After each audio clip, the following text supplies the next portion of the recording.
السلام علیکم ورحمۃ اللہ وبرکاتہ۔ آج بڑی اہم حدیث پڑھوں گا کہ عالم دین کی شان، عالم دین جو ہوتا ہے اس کی کیا شان ہے، عالم بعمل کی کیا شان ہے۔ یہ حدیث سماعت فرمائیں۔ حضرت ابو درداء عویمر بن عامر رضی اللہ تعالی عنہ سے روایت ہے کہ سیدنا رسول اللہ صلی اللہ علیہ وآلہ وسلم نے ارشاد فرمایا، إنه لا يستغفر للعالم من في السماوات ومن في الأرض حتى الحيتان في البحر۔ یہ حدیث سنن ابن ماجہ کے اندر موجود ہے، ابواب السنہ، تو اس کا جو نمبر ہے 2139 ہے۔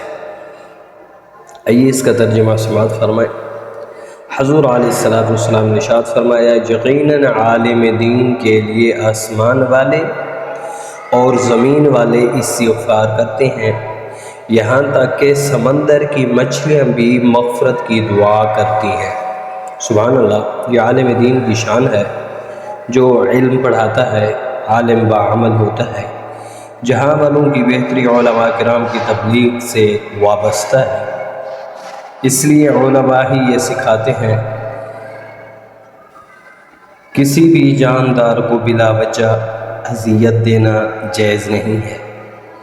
یہ بھی اہل علم بتاتے ہیں کہ ضرورت کے بغیر محض تفریح کے طور پر شکار کرنا ممنوع ہے۔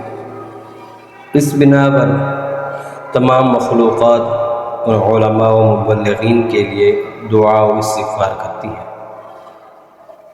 ہمارے جامع نظامیہ رضویہ کے بانی مفتی اعظم پاکستان حضرت علامہ مولانا مفتی محمد عبد القیوم ہزاروی رحمۃ اللہ علیہ بھی اس حدیث کے بہترین مصداق شخصیات میں سے ایک ہیں۔ تو ہمیں بھی چاہیے کہ ہم عالم بعمل بنیں، نیکی کا حکم برائی سے روکتے رہیں، تو انشاءاللہ اللہ تعالی ہم سے بھی راضی ہوگا، پھر ہمارے لیے لوگ بھی دعا کریں گے، سمندر کی مچھلیاں بھی ہماری بخشش کی دعا کریں گی۔ تو دعا ہے بزرگان دین کے صدقے اللہ تعالی میری بھی بخشش و مغفرت